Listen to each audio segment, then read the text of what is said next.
안녕하세요. 달빛 산책입니다. 자기 자신을 치유하고 스스로 내면의 힘을 키울 수 있는 여러 가지 책들을 찾아 읽고 있습니다. 제가 오늘 가지고 온 책은 달라이 라마의 행복론이라는 책입니다. 이 책은 티벳의 영적 지도자 달라이 라마와 정신과 의사인 하워드 커틀러가 나눈 행복에 대한 토론을 정리해 놓은 책입니다. 살아가면서 마음속에 떠오르는 끊임없는 질문들을 달라이 라마와 마주 앉아서 던져본다면 어떤 해답을 얻을 수 있을까? 왜 대부분의 사람들은 불행할까? 무엇이 진정한 사랑일까? 외로움을 떨쳐 버릴 수는 없을까? 인간은 왜 고통을 당해야만 할까?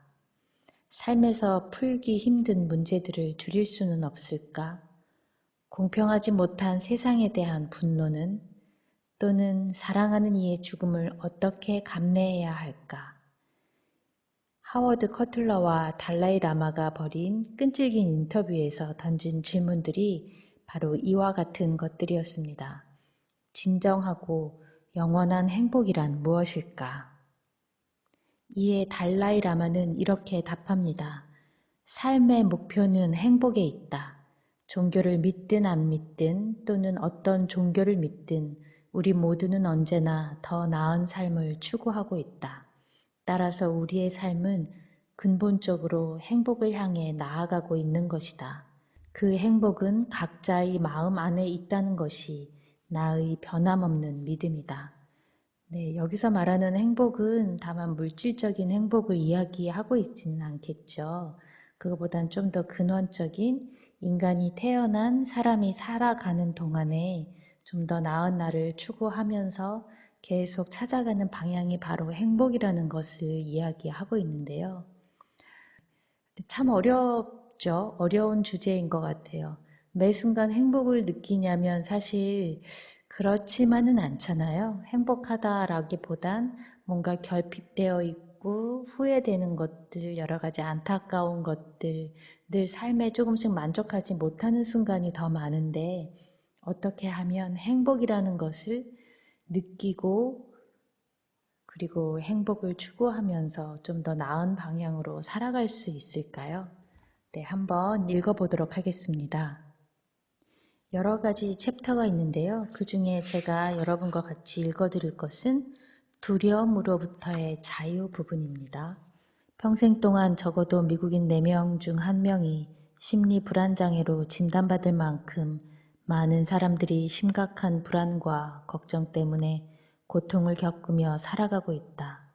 하지만 병적이거나 무기력할 정도의 불안으로 고통받지 않는 사람들도 한두 번쯤은 지나친 걱정과 불안을 경험할 것이다. 이런 불안은 좋은 점을 전혀 갖고 있지 않으며 단지 사람들의 행복을 방해하고 목표를 이룰 수 있는 인간의 능력을 해칠 뿐이다. 인간의 두뇌는 두려움과 걱정을 기록하는 정교한 시스템을 갖추고 있다. 이런 시스템은 중요한 일을 한다. 우리가 위험에 처했을 때 생화학적이고 생리적인 과정을 일으켜 신속하게 위험에 대응하게 만드는 것이다. 걱정은 우리를 상황에 대처하게 만드는 역할도 하기 때문에 우리는 위험을 예상하고 예방 조치를 취할 수 있다. 따라서 어떤 종류의 두려움과 어느 정도의 걱정은 건강한 것으로 볼 수 있다. 하지만 두려움과 불안감은 계속될 수 있으며 심지어 실제 위협이 없는데도 점점 커질 수 있다. 이렇게 불안감이 실제 위험과 비례하지 않고 계속 커질 때 그것은 우리가 상황에 대처하는 데 아무 도움이 안 된다. 지나친 불안과 걱정은 분노와 미움처럼 몸과 마음을 파괴하며 감정적인 고통을 주는 것은 물론 질병의 원인이 될 수도 있다. 주기적으로 불안을 느끼면 정신은 판단력이 흐려지고 점점 초조해지고 제대로 행동할 수가 없다.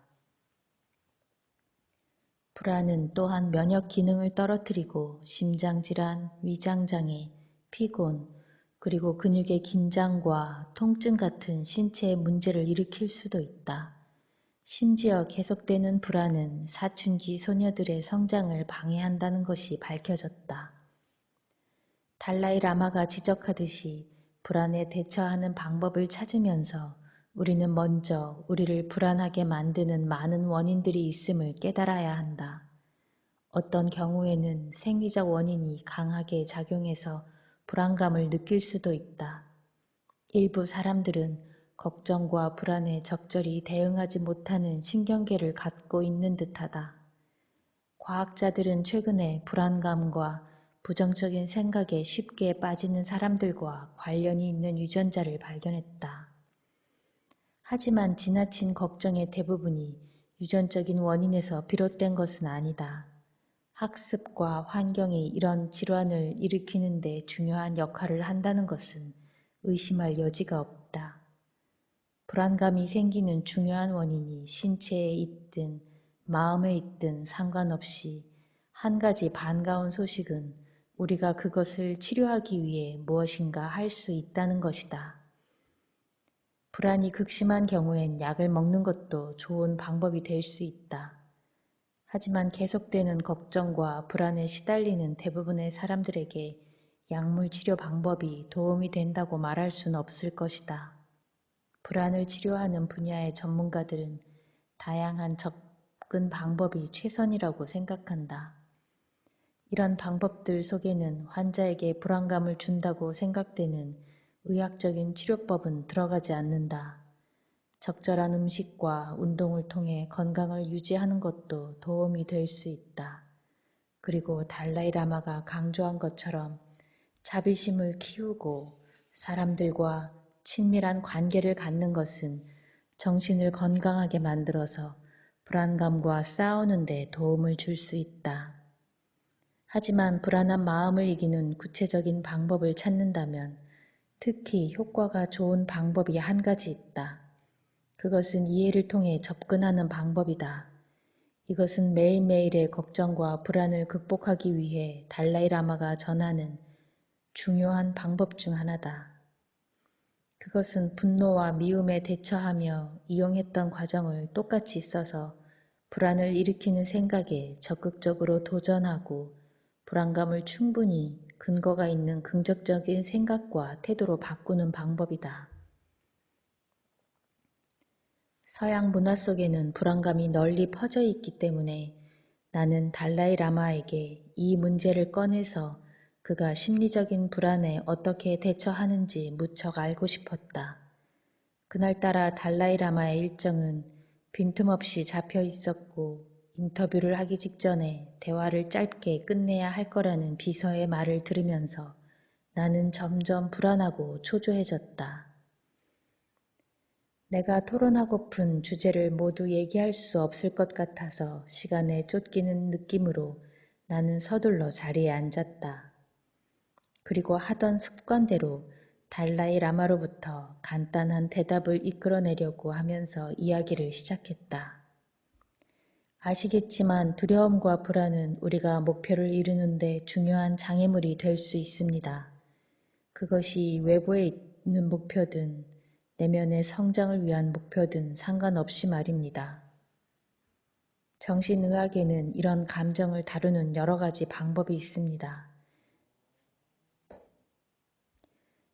당신은 두려움과 불안을 이기는 최선의 방법이 무엇이라고 생각하십니까?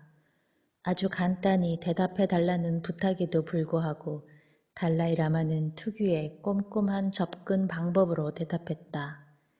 두려움에 대처할 때 우리는 먼저 서로 다른 종류의 두려움이 있음을 깨달아야 합니다. 어떤 두려움은 진정한 것으로 정당한 근거를 갖고 있습니다. 폭력에 대한 두려움이나 피에 대한 공포 같은 것이 그것입니다. 우리는 그런 것들이 아주 나쁘다는 걸 알 수 있습니다. 그리고 우리의 부정적인 행동이 가져올 미래의 결과에 대한 두려움, 고통에 대한 두려움, 미움 같은 부정적인 감정에 대한 두려움도 있습니다. 이런 것들은 올바른 두려움이라고 난 생각합니다. 이런 종류의 두려움은 우리를 올바른 길로 인도하고 더욱 따뜻한 인간이 될 수 있게 합니다. 그는 말을 멈추고 잠시 생각에 잠겼다. 이윽고 그가 다시 입을 열었다. 이런 감정들을 두려움이라고 말할 순 있겠지만 두려움을 느끼는 것과 폭력과 피 같은 것의 파괴적인 성격을 아는 것과는 조금 다를 것입니다. 달라이 라마는 다시 말을 멈추고 깊은 생각에 잠기는 듯했다. 나는 그 사이에 손목시계를 살짝 훔쳐보았다. 분명 그는 나처럼 시간에 쫓기는 것처럼 보이지 않았다. 마침내 그가 여유 있는 태도로 계속 말했다. 반면에 어떤 두려움들은 우리의 생각이 만들어낸 것입니다. 그런 두려움은 단지 우리의 생각 속에만 있는 것들입니다. 그는 웃으면서 말했다. 예를 들어 어린 시절 우리가 어두운 곳에서 느꼈던 두려움, 특히 내가 포탈라 궁의 어두운 방들을 지나가면서 느꼈던 두려움 같은 것이지요. 그것은 완전히 우리의 마음이 지어낸 두려움입니다. 내가 어렸을 때 청소부와 나를 보살피던 사람들이 어린아이를 잡아먹는 올빼미가 있다고 항상 나에게 겁을 주었지요. 달라이라마는 호탕하게 웃으며 말했다. 그런데 난 정말로 그들의 말을 믿었어요. 그가 계속 말했다. 우리의 마음이 지어내는 또 다른 두려움이 있습니다. 당신이 부정적인 느낌을 갖고 있다면 당신의 마음 상태 때문에 다른 사람들에 대해서도 그렇게 바라볼 것입니다. 그러면 상대방도 부정적이고 적대적인 사람처럼 보일 것입니다. 결국 당신은 그에게 두려움을 느낍니다. 이런 종류의 두려움은 미움과 관계가 있으며 마음이 만들어낸 두려움입니다. 따라서 두려움에 대처할 때 당신은 먼저 이성의 힘을 이용해 당신의 두려움에 정당한 근거가 있는지 알려고 노력할 필요가 있습니다. 내가 물었다. 특정한 사람에 대해 또는 특별한 상황 속에서 강렬한 두려움을 느끼는 경우도 있겠지만 대다수의 사람들은 매일 여러 가지 문제에 대해 언제나 걱정하고 괴로워합니다. 이런 문제에 대처할 방법은 무엇일까요? 그는 고개를 끄덕이며 말했다. 내가 개인적으로 발견한 것으로 그런 걱정을 덜어주는 좋은 방법 중 하나는 이렇게 생각하는 것입니다. 먼저 어떤 상황이나 문제가 해결할 수 있는 성질의 것이라면 그것에 대해 걱정할 필요가 없습니다. 다시 말해 해결책이 있거나 어려움을 벗어날 방법이 있다면 그 문제로 고통받을 필요가 없습니다. 당신이 해야 할 행동은 해결책을 찾는 것뿐입니다. 그 문제로 고민하기보다는 해결책을 찾는 데 힘을 집중하는 것이 훨씬 지혜로운 태도입니다. 이와는 달리 문제의 해결책도 없고 어려운 상황에서 벗어날 방법이 없다면 그것에 대해 걱정해도 아무 소용이 없습니다. 왜냐하면 어쨌든 당신은 그 일에 대해 아무것도 할 수 없기 때문입니다. 이 경우엔 그 사실을 빨리 받아들일수록 더욱 쉽게 마음이 평화로울 것입니다. 이 원칙은 물론 당신이 직접 문제에 부딪힌다는 것을 전제로 한 것입니다. 그렇지 않으면 그 문제에 해결책이 있는지 없는지조차 알지 못할 테니까요. 이런 방법이 자신의 불안감을 줄이는 데 도움이 안 된다고 생각되면 그 다음엔 어떻게 해야 할까요? 글쎄요, 당신은 이 원칙에 대해 좀 더 생각하고 마음속에 확실히 새기려고 노력해야 할 것입니다. 그것을 반복해서 떠올리십시오. 어쨌든 난 이런 접근법이 불안과 걱정을 줄일 수 있다고 생각합니다. 하지만 그렇다고 언제나 효과가 있을 거라는 말은 아닙니다. 불안이 계속되는 것을 해결하려면 당신은 그 상황을 잘 살펴볼 필요가 있습니다. 불안에도 여러 종류가 있고 그 원인도 여러 가지이기 때문입니다. 어떤 불안감이나 신경질환은 생리적인 원인에서 비롯될 수 있습니다. 예를 들어 사람의 손바닥에 땀이 잘 나는 것은 티벳 의학에 따르면 몸에 흐르는 기의 차원에서 불균형이 있기 때문입니다. 우울증 같은 불안은 생리적인 원인 때문에 생길 수도 있습니다. 이런 병은 의학적인 치료 방법이 도움이 될 것입니다. 따라서 불안에 잘 대처하기 위해서는 불안의 종류와 원인을 살펴볼 필요가 있습니다. 이처럼 두려움과 마찬가지로 불안에도 서로 다른 종류가 있습니다. 흔히 볼 수 있는 불안감에는 이런 것이 있습니다. 다른 사람들 앞에서 바보처럼 보일지도 모른다는 불안감이나 남들이 자기를 나쁘게 생각할지도 모른다는 불안감입니다. 내가 물었다. 당신은 그런 불안감이나 초조함을 경험한 적이 있나요? 달라이라마는 큰 소리로 웃으며 주저없이 대답했다. 네, 물론 있습니다. 예를 하나 들어주시겠습니까? 그는 잠시 생각하고 나서 말했다. 1954년 중국에서 마오쩌둥 주석과 처음 만났을 때, 그리고 주은 라이를 만났을 때 그런 불안감을 느꼈습니다. 당시에 난 올바른 의전 절차와 관례를 전혀 모르고 있었습니다. 그런 만남은 보통 가벼운 대화로 시작해 그 다음에 일에 대한 논의로 진행됩니다.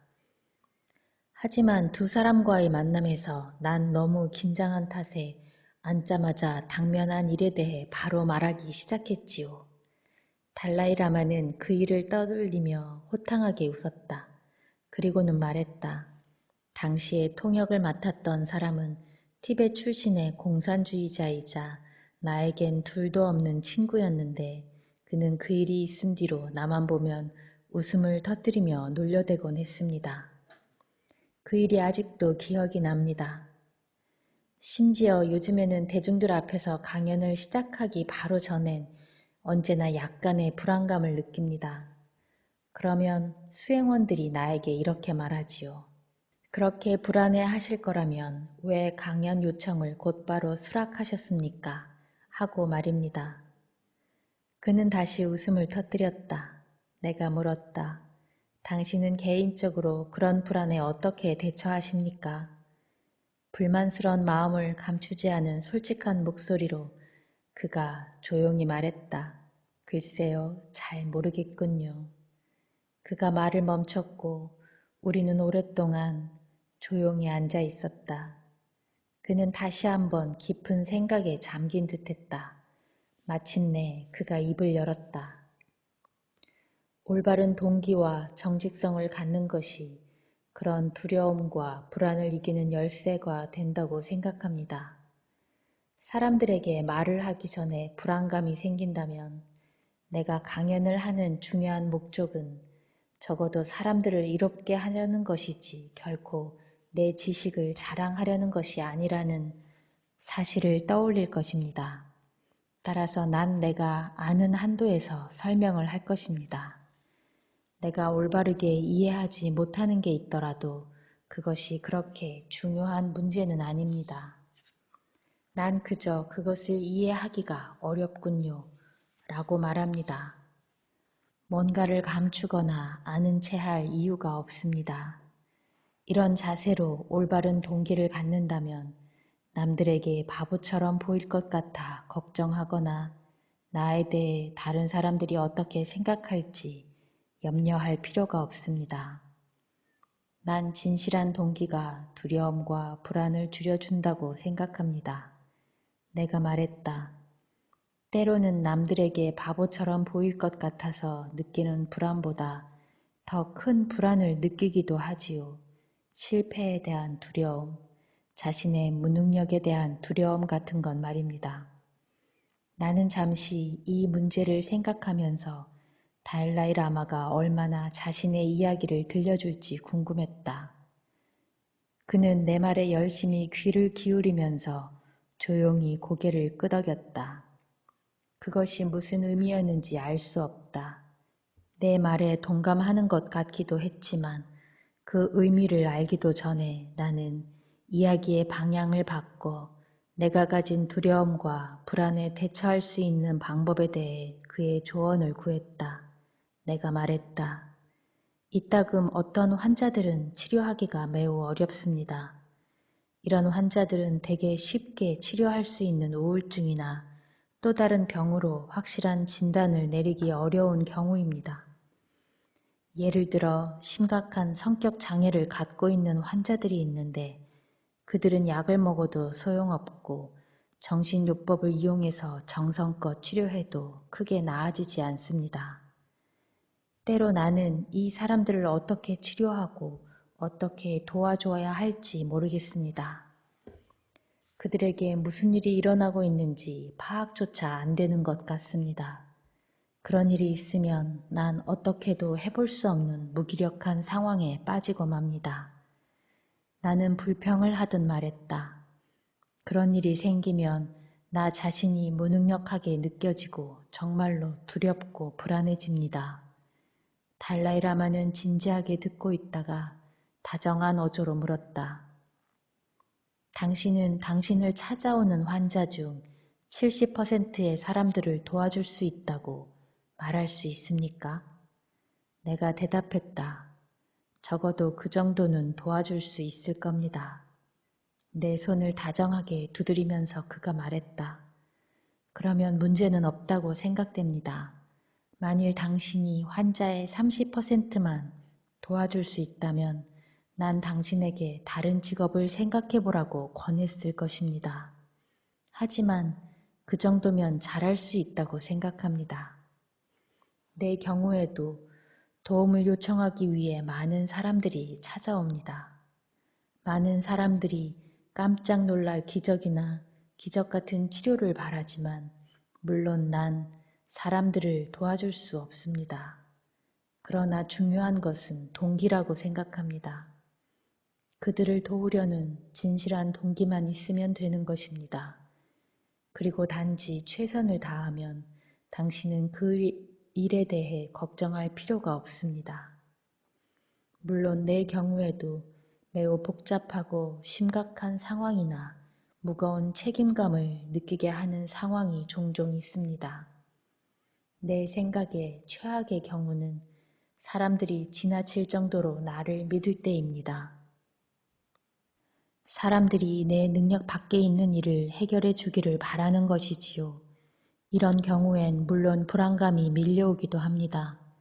그러면 난 다시 한번 동기의 중요성을 생각합니다. 내가 가진 동기를 떠올리면서 나는 진실한 마음으로 최선을 다했다고 생각하려고 합니다. 자비심과 같은 진실한 동기를 가지면 실수를 하거나 그 일을 해결하지 못했다고 하더라도 후회할 이유는 없습니다. 내 입장에선 최선을 다한 결과이기 때문입니다.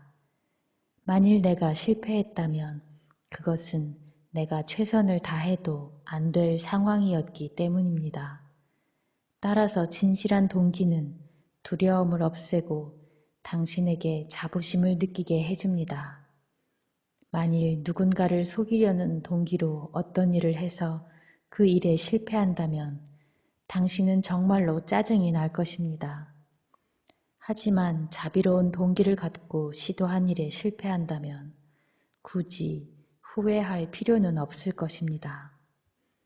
따라서 나는 올바른 동기가 스스로를 보호하는 역할을 할 수도 있으며 두려움과 불안으로부터 자신을 지켜준다고 생각합니다. 동기는 정말 중요합니다. 사실 모든 인간의 행동을 겉으로 드러나는 움직임으로 생각할 수 있지만 모든 행동의 뒤에서 사람을 움직이게 만드는 것은 동기입니다. 진실하고 순수한 동기를 많이 갖는다면 그리고 친절과 자비와 존경을 바탕으로 남을 도우려는 동기로 생각한다면 당신은 어떤 일도 해낼 수 있고 그것도 별로 두려워하거나 걱정하지 않고 잘할 수 있습니다. 또한 다른 사람의 생각에 대해서는 물론 결국 목표를 이룰 수 있을지 없을지에 대해서도 두려워하지 않을 것입니다. 설령 목표를 이루는데 실패할지라도 당신은 노력한 사실만으로도 만족할 것입니다. 하지만 나쁜 동기를 갖고 있다면 당신이 사람들의 칭찬을 받고 목표를 달성하더라도 여전히 행복하지 못할 것입니다. 불안을 치료하는 방법에 대해 이야기하면서 달라이 라마는 서로 다른 차원에서 효과가 있는 두 가지 방법을 말한다. 첫 번째는 다음과 같이 생각하면서 그것에 대처하는 방법이다.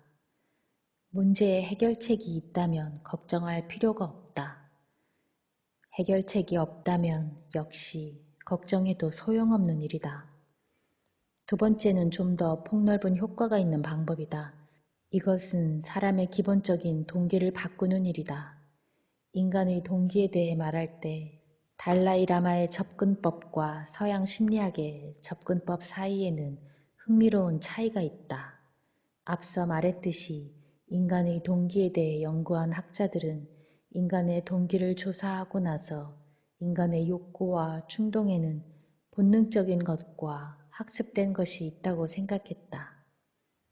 달라이 라마는 열정과 결단을 키우기 위해 학습된 동기를 키우고 이용하는 데 초점을 맞추었다. 어떤 면에서 이것은 서양의 전통적인 동기부여 전문가들의 견해와 비슷하다. 이들 또한 목표를 이루기 위해 인간의 열정과 결단을 강화하는 방법을 찾고 있기 때문이다. 하지만 달라이 라마는 더 건강하게 행동하고 부정적인 마음을 없애기 위해 결단과 열정을 추구하는 것이지만 서양의 전문가들은 세속적인 성공과 돈, 권력을 얻기 위해 그런 감정을 강조한다는 점에서 차이가 있다. 그리고 가장 뚜렷한 차이점은 서양의 동기부여자들이 세속적인 성공을 위해 사람이 이미 갖고 있는 동기를 부채질하느라 바쁘고 서양의 이론이 인간의 기본적인 동기를 분류하는 데 열중해 있는 반면에 달라이 라마는 인간의 기본적인 동기를 자비롭고 친절한 것으로 바꾸는 데 가장 큰 관심을 갖고 있다는 것이다.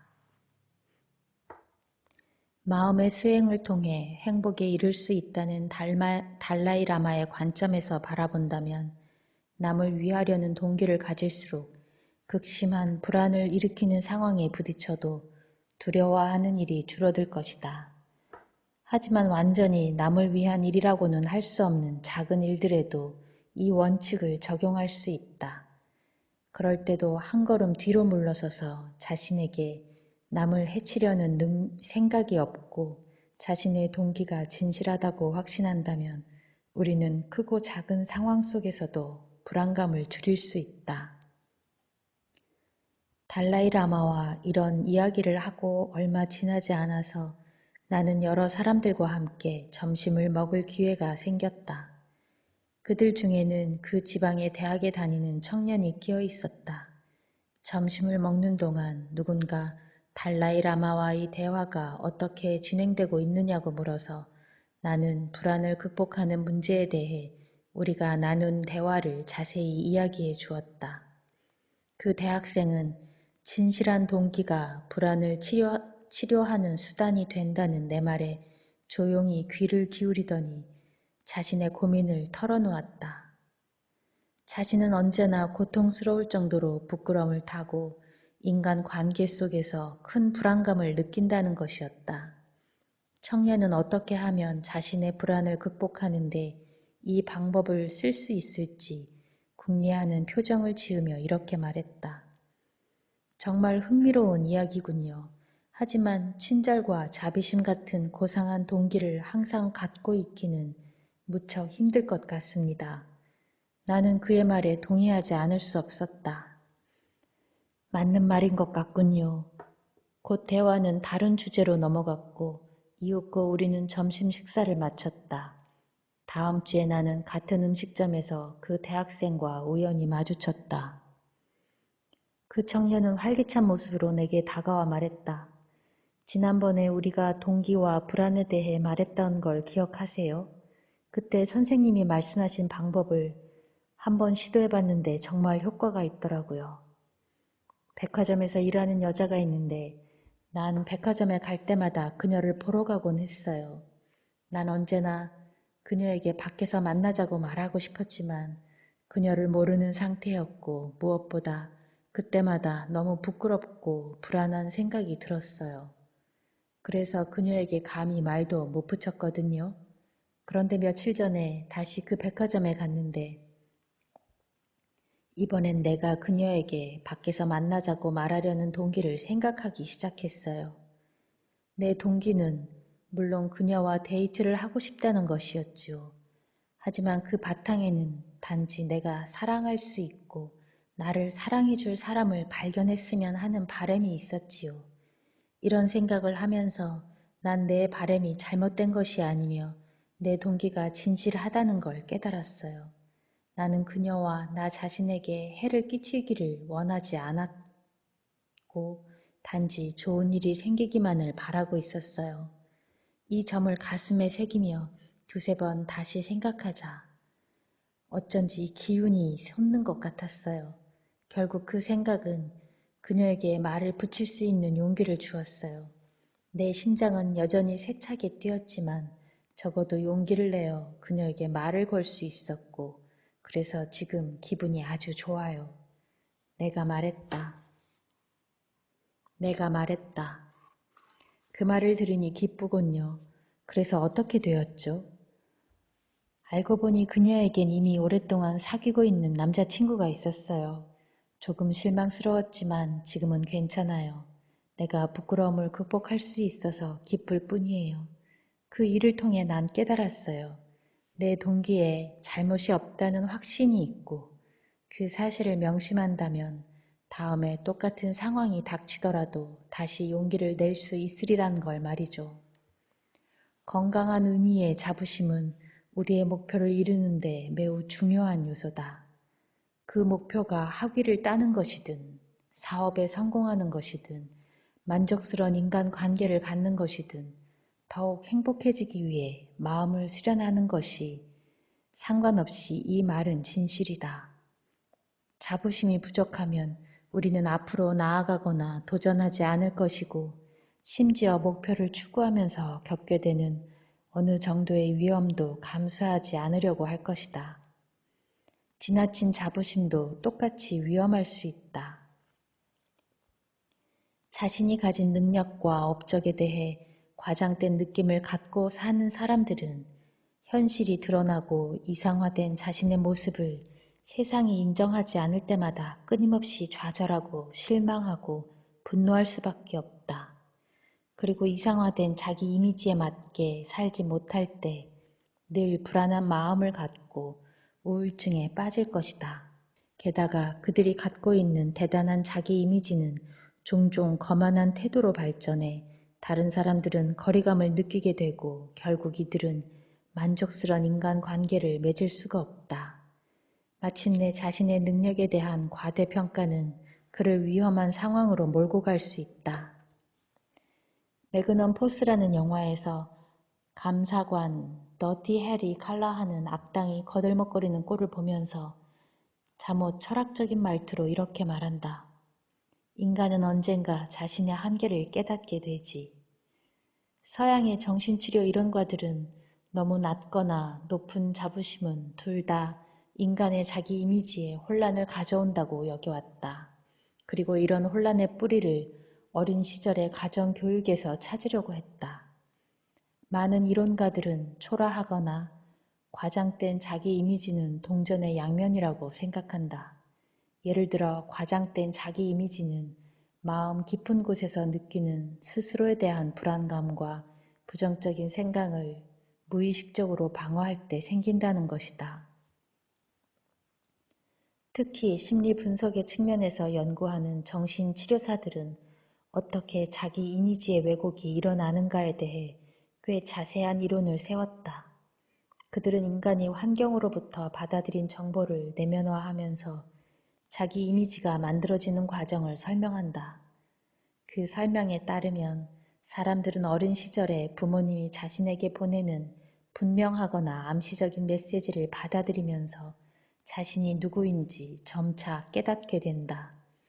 그리고 어린 시절에 자신의 보호자와 건강하고 교육적인 관계를 갖지 못할 때 자기 이미지에 비틀림이 일어날 수 있다. 자기 이미지의 혼란이 삶에서 중대한 문제를 일으킬 만큼 심각할 때 많은 사람들이 정신치료사를 찾아간다. 환자의 과거에서 실마리를 찾으려고 노력하는 정신치료사들은 어린 시절에 맺은 관계가 잘못됨으로써 문제가 생긴다고 여기고 환자에게 그것을 이해시키는데 치료에 초점을 맞춘다. 그리고 환자가 부정적인 자기 이미지를 점차 고쳐나갈 수 있도록 적절한 정보를 제공하고 치료 환경을 만든다. 반면에 달라이라마는 누가 화살을 쏘았는가를 생각하며 시간을 보내기보다는 화살을 뽑는 데 집중한다. 다시 말해 그는 왜 사람들이 너무 낮거나 지나친 자부심을 갖는가를 생각하는 대신 이런 부정적인 마음의 상태와 직접 싸우는 방법을 이야기한다. 최근 수십 년 동안 인간의 자아에 대한 것은 심리학 분야에서 사람들이 가장 많이 연구한 주제 중 하나였다. 자아의 시대인 1980년대에는 학자들이 매년 수천 편의 논문을 쏟아놓으며 자존심과 자부심에 대해 관련된 주제를 연구했다. 이런 생각을 하면서 나는 달라이 라마에게 그 주제에 대해 이야기를 꺼냈다. 우리가 나눈 대화 중에서 당신은 겸허함을 긍정적인 것으로 이야기하면서 그것이 어떻게 인내와 관용을 키우는 일에 관계가 있는지 말했습니다. 서양의 심리학과 문화는 대개 높은 자존심과 자부심 같은 성격을 키우는 것에 관심이 있지만 겸허함에 대해선 별로 신경을 안 쓰는 것 같습니다. 사실 서양에선 자부심을 매우 중요하게 생각합니다. 그래서 난 당신에게 이런 질문을 하고 싶습니다. 서양인들이 이따금 자부심을 너무 강조하고 자기 자신에 너무 몰두해 있다고 생각지 않습니까? 달라이라마가 대답했다. 반드시 그런 것은 아닙니다. 물론 그것이 아주 복잡한 문제이긴 하지만 말입니다. 예를 들어 위대한 영적인 수행자는 모든 생명 가진 존재에게 영원한 행복을 주기 위해 자신의 부정적인 감정을 완전히 제거하겠다고 굳게 맹세한 사람들입니다. 그들은 그런 기대감과 열망을 갖고 있습니다. 그리고 그런 결심을 하려면 엄청난 자부심이 필요합니다. 이 자부심은 매우 중요한 역할을 할 수 있습니다. 왜냐하면 자부심은 위대한 목표를 이루는 데 필요한 대담한 마음을 갖게 해주기 때문입니다. 어느 면에서 그것은 거만함처럼 보일 수도 있습니다. 비록 부정적인 모습의 거만함은 아니지만 말입니다. 수행자들이 이런 태도를 갖는 데는 타당한 근거가 있습니다. 따라서 난 수행자들을 매우 용감한 사람들로 생각하곤 합니다. 난 그들을 영웅으로 여깁니다. 내가 그의 말을 인정하며 말했다. 위대한 영적 스승들은 겉으론 거만하게 보일지라도 사실은 자부심과 용기를 가진 사람들일지도 모릅니다. 하지만 보통 사람들이 생활하는 일상적인 환경에서는 그와 반대되는 일이 일어날 가능성이 높습니다. 다시 말해 강한 자부심이나 지나친 자존심을 가진 것처럼 보이는 사람들이 실제로 거만한 사람들일 수도 있습니다. 불교에서 거만함은 근본적으로 고통을 주는 감정의 하나라고 난 알고 있습니다. 실제로 어느 불교의 종파의 경전에서 7가지 서로 다른 거만함에 대해 설명하는 것을 읽은 적도 있습니다. 이처럼 거만한 마음을 피하거나 버리는 것은 매우 중요한 일입니다. 하지만 강한 자부심을 갖는 것 또한 매우 중요합니다. 때로는 이 두 마음을 구분하기가 매우 애매한 경우도 있습니다. 당신에게 묻고 싶습니다. 2가지 마음을 구별할 수 있는 방법과 거만함을 줄이고 자비심을 키울 수 있는 방법은 무엇일까요? 때로는 자부심과 자만심을 구별하는 것이 무척 어렵습니다. 달라이라마는 그렇게 전제하고 나서 말했다. 두 마음을 구별하는 한 가지 방법은 그 마음이 건강한지 아닌지 판단하는 것입니다. 우리는 건강한 마음과 타당한 이유를 갖고서 다른 사람에게 우월감을 가질 수 있습니다. 그것은 증명될 수 있고 증명화될 수 있는 우월함입니다. 또한 완전히 근거가 없는 부풀려진 자기 평가가 있을 수 있습니다. 그것은 거만한 마음일 것입니다. 따라서 겉으로 드러나는 모습으로는 두 마음이 똑같아 보이지만 사실은 다른 것입니다. 내가 말했다. 하지만 거만한 사람은 언제나 자신이 그럴 만한 이유를 갖고 있다고 생각합니다. 달라이라마가 내 말을 인정하며 말했다. 맞습니다. 옳은 말입니다. 내가 물었다. 그렇다면 어떻게 두 마음을 구별할 수 있을까요? 때로 그것은 자기 자신이나 제3자의 시각으로 돌아보았을 때 판단할 수 있다고 생각합니다. 달라이라마는 잠시 말을 멈추고 한마디 농담을 던졌다. 그것이 지나친 자부심, 즉 거만함인지 아닌지 알기 위해선 법원까지 가야 할지도 모릅니다. 그는 잠시 웃고 나서 계속 말을 이어나갔다. 자만심과 정당한 자부심을 구별하기 위해 우리는 그 사람의 태도가 가져올 결과에 대해 생각할 수 있습니다.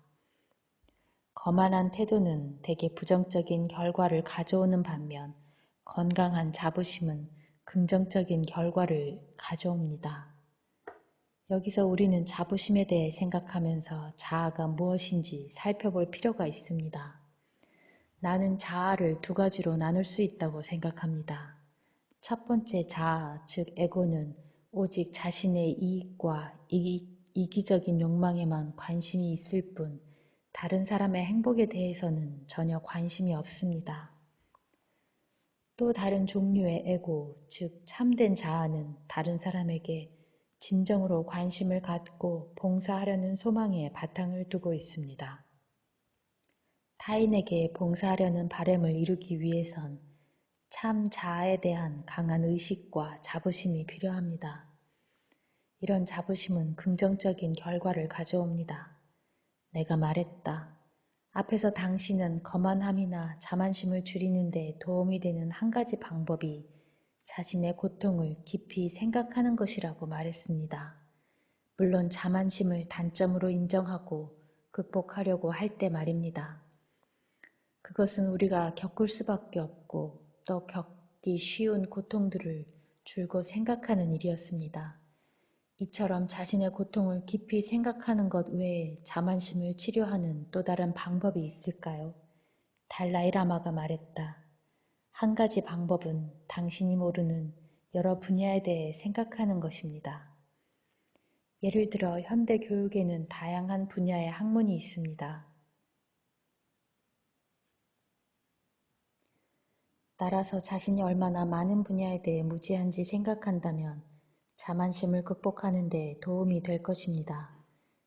달라이라마는 여기서 말을 멈췄다. 이 주제에 대해선 더 이상 할 말이 없는 듯했다. 그래서 나는 다른 주제로 옮겨가기 위해 내 메모 노트를 훑어보기 시작했다. 그때 갑자기 그가 생각에 잠긴 목소리로 말했다. 알다시피 우리는 지금 건강한 자부심을 키우는 일에 대해 말하고 있습니다. 정직이 자부심과 밀접한 관계가 있다는 생각이 드는군요. 내가 물었다. 자신의 능력에 대해 자기 자신에게 정직한 것을 말하는 건가요? 아니면 다른 사람에게 정직한 것을 말하는 건가요? 그가 말했다. 둘 다를 의미합니다. 정직할수록 더욱 마음이 열릴 것이고 그러면 두려움은 점점 줄어들게 됩니다. 왜냐하면 다른 사람에게 사실이 밝혀질 것에 대해 불안해할 필요가 없기 때문입니다. 따라서 정직해질수록 자부심은 더욱 커질 것이라고 생각합니다. 내가 말했다. 당신이 개인적으로 자부심의 문제에 대해 어떻게 대처하는지 좀 더 알고 싶습니다. 당신은 사람들이 자신에게 찾아와서 기적을 행하기를 기대한다고 말했습니다. 실제로 사람들은 당신에게 많은 부담을 주고 높은 기대를 하는 것 같습니다. 마음에 올바른 동기를 갖고 있다 하더라도 사람들의 기대 때문에 자신의 능력에 대한 자신감을 잃지는 않을까요? 달라이라마가 말했다. 여기서 기억해야 할 것은 특별한 행위와 관련해서 자신감을 잃는다거나 자신감을 얻는다는 말이 도대체 무슨 뜻인가 하는 것입니다. 어떤 일에 자신감이 없다는 것은 자기의 능력 안에 있는 일은 할 수 있다는 믿음을 당신이 갖고 있다는 뜻이기도 합니다. 그런데 만일 자기의 능력 안에 있는 일을 할 수 없다면 당신은 이런 생각이 들기 시작할 것입니다. 난 이 일을 할 만큼 충분한 능력이나 자질이 없는 것 같아. 하지만 내가 기적을 행할 수 없다고 깨닫는다고 해서 바로 자신감을 잃지는 않습니다. 왜냐하면 무엇보다도 내게 그런 능력이 있다고 내 스스로가 믿지 않기 때문입니다. 난 내가 온전한 깨달은 붓다와 같은 역할을 할 수 있다고는 생각하지 않습니다. 다시 말해 모든 것을 알고 모든 것을 이해하고 언제든지 올바른 길만 할 수 있다고 생각하지 않습니다. 따라서 사람들이 날 찾아와 자신들을 치료하거나 기적 같은 일을 행하라고 요구할 때면 난 자신감을 잃기보다는 단지 아주 난처한 느낌이 듭니다. 자신이 할 수 있거나 없는 일에 대해 자신과 타인에게 정직하다면 자신감을 잃는 일은 없을 것입니다. 하지만 중국과의 상황에 대처하면서 이따금 난 자신감을 잃어버린 듯한 느낌이 들 때가 있습니다. 하지만 대개 난 그런 상황에 대해 관리들과 상의하고 때로는 일반인들의 의견을 듣기도 합니다. 친구들에게 그들의 생각을 묻고 그 문제에 대해 함께 논의합니다. 많은 결정들이 다양한 사람들과의 토론을 통해 신중하게 이루어지기 때문에 일단 내려진 결정에 대해 나는 확신을 가지며 그것에 대해 후회하지 않습니다. 두려움 없는 마음과 정직한 자기 평가는 스스로를 의심하지 않고 자부심을 잃지 않게 하는데 큰 도움이 될 수 있다. 그러한 정직함이 부정적인 마음을 치유하는 수단이 될 수 있다는 달라이라마의 믿음은 사실 최근 많은 연구로 확인되었다. 이들 연구에 따르면 스스로에 대해 현실적이고 정확한 생각을 갖고 있는 사람들이 자신에 대해 빈약하고 부정확하게 알고 있는 사람들보다 자기 자신을 더 좋아하고 더 큰 자기 확신을 갖는다는 것이다. 여러 해에 걸쳐 달라이라마는 자부심이 정직한 태도와 자신 능력을 솔직히 인정하는 것에서 생긴다는 것을 종종 내 눈앞에서 보여주었다. 그가 많은 청중들 앞에서 누군가의 질문을 받고서 그것은 잘 모르겠습니다 라고 대답하는 것을 처음 들었을 때 나는 정말 깜짝 놀랐다. 내가 학술 강연에서 흔히 보았던 광경이나 권위자로 자처하는 사람들의 모습과는 달리 그는 당황하거나 둘러대거나 뭔가 아는 체 하지 않고 자기 지식의 부족함을 그대로 인정했다. 사실 달라이라마는 자신이 대답하지 못하는 어려운 질문을 만날 때면 오히려 즐거워하는 것 같았다. 그리고 종종 그것에 대해 농담을 하기도 했다. 턱슨에서 강연하던 어느 날 오후 달라이라마가 논리가 특히 복잡한 산티데바의 입벌이 행론의 구절들을 설명하고 있었다. 그는 잠시 어느 구절과 힘겹게 씨름하더니 곤혹스런 표정으로 웃음을 터뜨리며 말했다. 도무지 알 수 없군요. 이 구절은 그대로 남겨두는 게 좋겠습니다. 자, 다음 구절은 청중들의 이해하는 듯한 웃음에 답하듯이 그는 더 크게 웃으며 말했다. 이런 경우에 잘 어울리는 표현이 있습니다. 이것은 치아가 아주 좋지 못한 노인이 음식을 먹는 것과 같습니다. 여러분은 부드러운 것은 먹고 단단한 것은 남겨놓으면 됩니다. 여전히 웃는 얼굴로 그가 말했다. 오늘은 이런 의미에서 이 구절을 남겨놓기로 합시다. 그 순간에도 그의 확고한 자신감은 결코 흔들리지 않았다.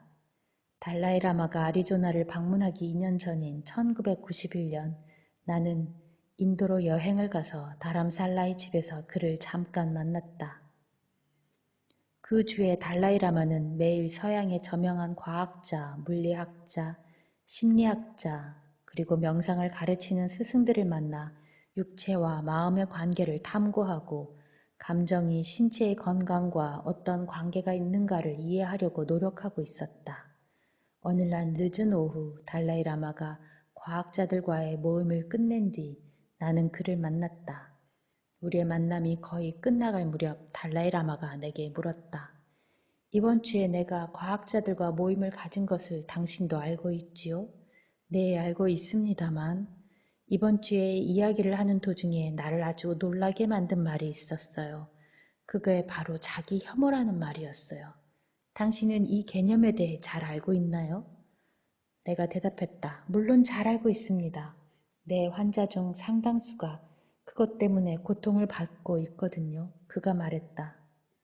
사람들이 자기 혐오에 대해 말할 때 처음엔 내가 그 말을 제대로 이해하고 있는지 모르겠더군요. 그가 웃으며 계속 말했다. 난 이렇게 생각했어요. 자기 자신을 사랑하는 건 당연하지 않은가? 어떻게 자신을 미워할 수 있단 말인가?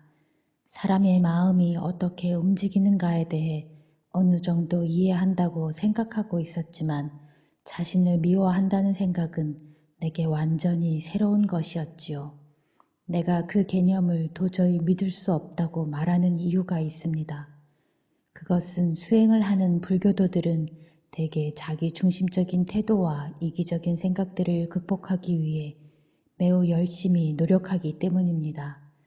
이런 점에서 볼 때 우리는 자신을 너무 사랑하고 소중히 여긴다고 난 생각합니다. 따라서 자신을 소중히 여기지 않는 사람, 심지어 자신을 증오하는 사람이 있다는 걸 도저히 믿을 수가 없었습니다. 정신과 의사인 당신이 나에게 이 개념을 설명해 주시겠습니까? 그런 일이 어떻게 일어나고 있는가? 나는 그에게 심리적인 관점에서 자기 혐오가 일어나는 과정을 간단히 설명했다. 부모와 가정교육의 영향을 받아 자기 이미지가 형성되는 과정과 아이가 성장하면서 부모가 보내는 암시적인 메시지를 어떻게 받아들이는가를 설명하고 부정적인 자기 이미지가 만들어지는 특별한 상황에 대해 간추려 말했다. 나는 이어서 자기 혐오를 악화시키는 요소들을 설명했다. 이를테면 우리의 행동이 이상화된 자기 이미지를 따라가지 못할 때 자신을 더욱 혐오하게 된다. 따라서 자기 혐오가 문화적으로 강요될 수 있으며 이런 현상은 특히 여성과 소수 집단에서 두드러진다. 내가 이 문제에 대해 설명하는 동안 달라이라마는 무엇인가 미심쩍은 얼굴로 깊은 생각에 빠진 채 고개를 계속 끄덕였다. 여전히 그는 이 이상한 개념을 이해하기가 어려운 것처럼 보였다. 그루초 막스는 언젠가 빈정거리는 말투로 이렇게 말했다. 나 같은 인간을 구성원으로 받아주는 클럽에는 결코 가입하지 않겠다. 마크 트웨이는 이와 같은 스스로에 대한 부정적인 생각을 인간의 본성에 대한 통찰력 있는 시각으로 발전시켰다. 그는 이렇게 말했다. 마음 깊은 곳에서 스스로에 대해 깊은 존경심을 느끼는 사람은 아무도 없다. 인간성에 대해 이처럼 비관적인 시각을 받아들이고 그것을 자신의 심리학 이론과 결합시킨 인간주의적 심리학자 칼 로저스는 언젠가 이렇게 주장했다. 대부분의 사람들은 스스로를 경멸하며 자신을 가치 없고 사랑할 수 없는 사람으로 여긴다. 현대의 심리 치료사들이 대부분 공감할 뿐 아니라 우리 사회 전반에 걸쳐 널리 퍼져 있는 생각이 있다. 그것은 현대 사회에 자기 혐오가 만연되어 있다는 것이다. 하지만 자기 혐오가 존재하는 것은 분명하지만 다행히도 많은 사람들이 믿는 것만큼 널리 퍼져 있지는 않은 듯하다. 분명히 그것은 정신치료를 받으러 오는 사람들이 공통적으로 갖고 있는 문제다. 그러나 임상치료를 하는 심리치료사들은 때로 빗나간 생각을 갖고 있다. 그들은 그들의 방으로 걸어 들어오는 소수의 사람들의 근거에서 인간의 보편적인 성격을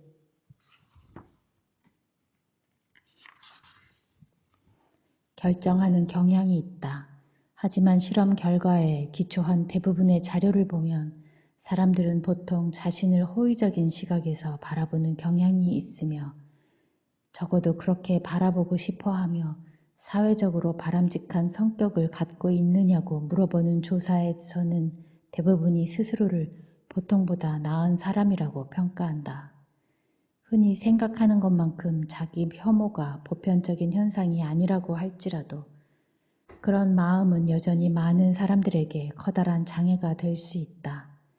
달라이 라마가 자기 혐오라는 개념에 놀란 것만큼 나는 그 말에 대한 그의 반응을 보고 놀랐다. 그가 처음에 보인 반응만으로도 매우 의미 있고 치유의 힘을 가진 것이었다. 달라이 라마가 보인 특별한 반응에 대해 두 가지를 지적할 수 있다. 첫 번째, 단순히 그가 자기 혐오라는 말에 익숙하지 않다는 것이다. 많은 사람들이 자기 혐오의 문제를 안고 있다는 학자들의 기본적인 가정은 그것이 마치 인간의 정신에 깊이 새겨져 있는 것 같은 인상을 준다. 하지만 티벳 문화가 그렇듯이 실제로 모든 문화가 그 용어를 알고 있진 않다.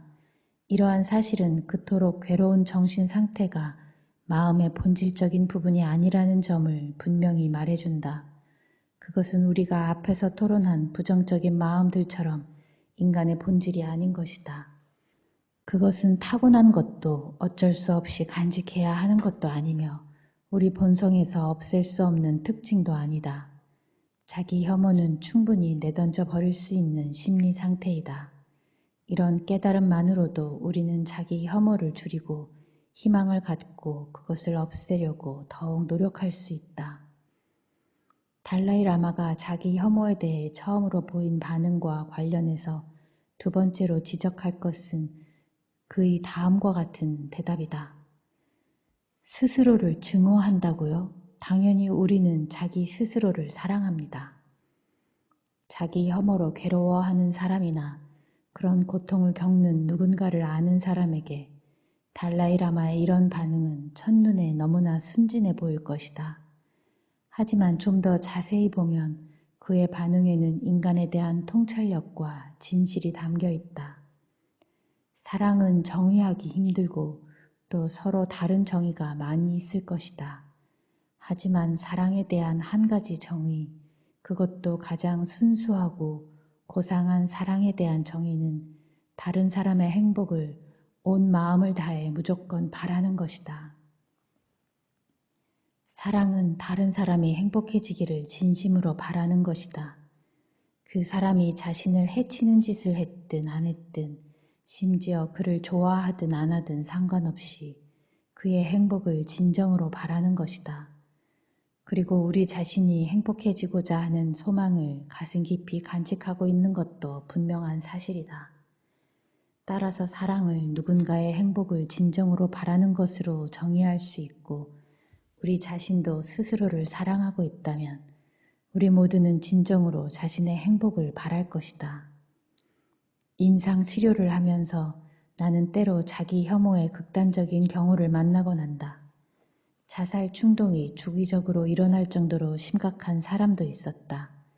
하지만 그런 극단적인 경우조차도 그가 죽음을 생각하는 이유는 궁극적으로 자신에게 고통을 주려는 것이 아니라 자신을 고통에서 해방시키기를 바라기 때문이다. 비록 그것이 왜곡되고 잘못된 소망이기는 하지만 말이다. 따라서 우리가 기본적으로 자신을 사랑한다는 달라이 라마의 믿음은 빗나간 생각이 아닐 것이다. 그리고 이 생각은 자기 혐오에 대한 강력한 치료 수단이다. 우리가 자신의 성격의 일부를 얼마나 싫어하든 우리 모두의 가슴속에는 자신이 행복해지기를 바라는 깊은 사랑이 깔려 있다. 바로 이런 믿음을 통해 우리는 자신을 경멸하려는 생각을 물리칠 수 있다. 다음번 다람살라를 방문했을 때 나는 다시 한번 달라이 라마에게 자기 혐오 문제를 꺼냈다. 그때는 그도 그 개념에 익숙해져서 그것을 없앨 수 있는 방법을 생각하고 있었다. 그는 말했다. 불교 관점에서 보면 우울함과 좌절감에 휩싸여 있는 것은 일종의 극단적인 상태로 목표를 이루는데 분명히 장애가 될 수 있습니다. 자기 혐오는 단순히 좌절감을 느끼는 것보다 훨씬 극단적인 것으로 매우 위험한 결과를 낳을 수 있습니다. 불교 수행에 매진하는 사람들이 자기 혐오를 없애려고 한다면 자신을 포함한 다른 존재가 불성을 갖고 있다고 생각하면 될 것입니다. 다시 말해 현재 자신의 처한 상황이 아무리 어렵고 궁핍할지라도 자신 속에는 해탈, 즉 완전한 깨달음을 위한 씨앗 또는 잠재력이 있다고 믿는 것입니다. 따라서 불교 수행을 하면서 자기 혐오 때문에 고통을 겪는 사람들은 존재의 고통스러운 본질이나 존재가 기본적으로 갖고 있는 만족하지 못하는 성격에 대해 생각하는 것을 피해야 합니다.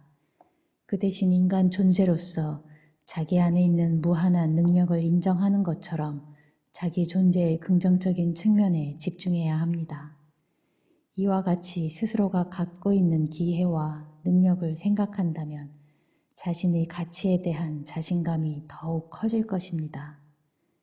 이제는 반복되는 질문이 되었지만 나는 불교를 믿지 않는 사람을 염두에 두고 그에게 물었다. 불성에 대해 듣도 보도 못한 사람이나 불교를 믿지 않는 사람들이 자기 혐오를 극복할 수 있는 방법은 무엇인가요? 그런 사람들에게 해줄 수 있는 말은 우리가 인간 존재로서 너무나 훌륭한 지성을 선물로 받았다는 것입니다. 무엇보다 모든 인간 존재는 굳은 결심을 할 수 있는 능력이 있으며 그토록 강한 결심을 이용해 무엇이든 할 수 있다는 것입니다. 이것은 의심할 여지가 없는 사실입니다. 만일 그 능력을 꾸준히 의식하고 반복해서 떠올리며 결국 자신을 포함한 모든 인간 존재를 그런 방향으로 생각하는 습관으로 갖는다면 좌절감이나 무기력, 자기 혐오의 느낌을 줄일 수 있을 것입니다. 달라이라마는 잠시 말을 멈췄다가 정밀하게 무엇인가를 살펴보는 어조로 계속 말했다. 그는 여전히 적극적으로 탐구하고 계속해서 무엇인가를 발견하려고 노력하고 있었다. 난 이것이 육체의 질병을 치료하는 방법과 비슷하다고 생각합니다. 의사는 어떤 사람의 특정한 병을 치료하면서 특정한 치료 조건을 만들기 위해 환자에게 항생제를 투여합니다. 그리고 그 전에 환자의 기본적인 신체 조건이 항생제를 받아들이고 견딜 수 있는지 확인합니다. 이를 위해 의사들은 환자의 일반적인 영양 상태가 좋은지 살펴보며 종종 기운을 보충하기 위해 비타민 같은 것을 줘야 할지도 모릅니다. 환자의 몸에 기본적인 힘이 있는 한 약을 통해 병을 치료할 잠재 능력이 몸 안에 있을 것입니다. 마찬가지로 우리가 인간의 지성이라는 놀라운 선물을 갖고 있고 결단력을 키우고 또 그것을 긍정적으로 사용하는 능력이 있음을 계속 의식하는 한 어떤 의미에서 우리는 기본적인 정신 건강을 유지하고 있는 것입니다. 이런 기본적인 힘은 인간이 위대한 능력을 갖고 있다는 깨달음에서 생겨납니다. 이와 같은 깨달음을 우리 마음에 새길 때 우리는 어떤 어려움에 부딪히더라도 희망을 잃지 않고 자기 혐오에 빠지지 않으면서 그 일에 대처할 수 있을 것입니다. 우리가 모든 인간 존재와 공유하고 있는 위대한 특성들을 기억하는 것은 스스로를 열등하고 무가치한 사람으로 생각하려는 충동을 막아준다. 사실 많은 티베트인들이 매일 명상 수행을 통해서 이것을 실천에 옮기고 있다. 아마도 이런 점이 티베트 문화에서 자기 혐오를 찾아보기 힘든 이유일 것이다. 행복의 기술. 탐욕의 반대는 무욕이 아니라 만족이다. 당신이 큰 만족감을 갖고 있다면 어떤 것을 소유하는가는 문제가 안 된다. 어떤 경우에도 당신은 변함없이 만족할 수 있다. 행복의 기술은 많은 요소로 이루어져 있다. 지금까지 우리가 본 대로 행복의 기술은 진정한 행복이 어디서 오는가를 이해하고 삶을 살면서 그것들을 키우는 일에 관심을 갖는 것에서부터 시작된다. 그것은 또한 내적인 수령을 통해서 파괴적인 생각들을 뿌리 뽑고 차츰 친절, 관용, 용서 같은 긍정적이고 건강한 마음을 갖는 일이다. 우리는 지금까지 충만하고 만족스러운 삶으로 인도하는 여러 요소들을 확인했으며 이제 그 마지막 요소인 영성에 대해 이야기로 결론을 맺을까 한다. 사람들은 영성이 종교와 관련이 있다고 자연스럽게 생각하곤 한다. 달라이 라마는 계를 받은 승려로서 여러 해 동안 힘든 수행을 거치면서 행복에 이르기 위한 자신의 접근법을 만들어 나갔다. 또한 그는 많은 사람들에게 뛰어난 불교 학자로 알려져 있다. 하지만 대다수 사람들에게 가장 호소력 있게 다가오는 것은 복잡한 철학 문제에 대한 그의 생각이 아니라 삶에 대한 따뜻하고 유쾌하고 현실적인 그의 태도이다. 그와 대화를 나누는 동안 그의 인간적인 모습이 불교 승려로서의 본래 모습보다 더욱 눈에 띄는 듯했다. 깨끗이 밀어버린 머리와 인상적인 젓갈색 승복에도 불구하고 또한 세계에서 가장 유명한 종교 지도자 중 한 명이라는 그의 위치에도 불구하고 우리의 대화는 단순히 한 인간 존재가 다른 존재에게 말을 건네고 우리 모두가 갖고 있는 문제를 토론하는 분위기 속에서 이루어졌다. 영성의 진정한 의미에 대한 이해를 돕기 위해 달라이 라마는 영성과 종교의 구별에 대한 설명으로 이야기를 시작했다. 인간 존재로서 우리가 가진 능력을 깨닫고 내면을 변화시키는 것의 중요성을 깨닫는 일이 꼭 필요하다고 난 생각합니다. 그것은 우리가 흔히 마음의 수행이라고 부르는 과정을 통해 일어납니다. 바로 이런 과정을 나는 삶에서 영적인 차원을 갖는 일이라고 말합니다. 영성에는 두 가지 차원이 있습니다. 첫 번째 차원의 영성은 종교적인 믿음과 관련이 깊습니다. 이 세상에 서로 다른 수많은 사람들과 그들이 갖고 있는 수많은 성향이 있습니다. 지구에 50억 개의 인간 존재가 있으므로 어떤 의미에선 50억 개의 다른 종교가 필요한지도 모릅니다. 왜냐하면 인간의 성향이 너무도 다양하기 때문입니다. 각 개인은 자신의 정신적 성향, 자연스러운 취향, 기질, 믿음, 그리고 가족과 문화적인 배경에 가장 알맞는 영적인 길을 가야 한다고 난 생각합니다. 예를 들어 불교 승려인 나는 불교가 나에게 가장 알맞다고 생각합니다. 나는 불교가 나에게 가장 좋은 종교라는 것을 발견하는 것입니다. 하지만 이 말이 불교가 모든 사람들에게 가장 좋은 종교라는 의미는 아닙니다. 이것은 분명한 사실입니다. 만일 불교가 모든 사람들에게 가장 좋은 종교라고 내가 믿는다면 그것은 어리석은 생각일 것입니다. 서로 다른 사람들은 서로 다른 정신적인 성향을 갖고 있기 때문입니다. 따라서 다양한 사람들은 다양한 종교를 요구합니다. 종교의 목적은 사람들에게 도움을 주는 것입니다.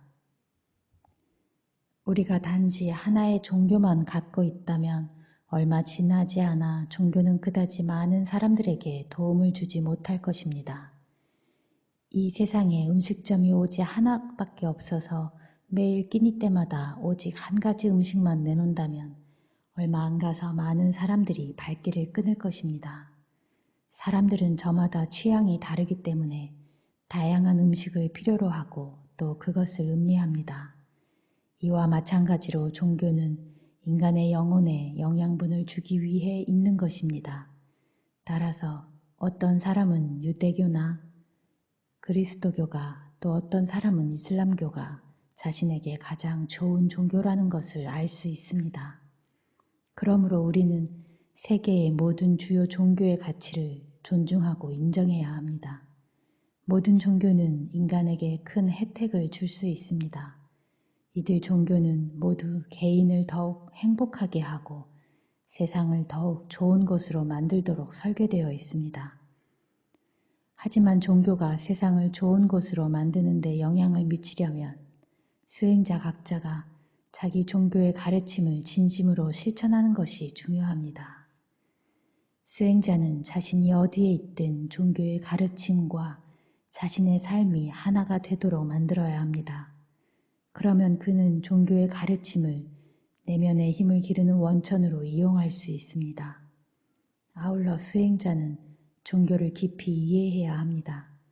단지 지적인 차원이 아니라 깊은 느낌으로 종교를 이해하고 마음으로 경험해야 합니다. 나는 사람들이 모든 종교를 깊이 존중할 수 있다고 생각합니다. 다른 종교를 존중할 수 있는 한 가지 이유는 모든 종교가 인간 행동의 지침이 되고 인간에게 긍정적인 영향을 줄 수 있는 윤리관을 제공하기 때문입니다.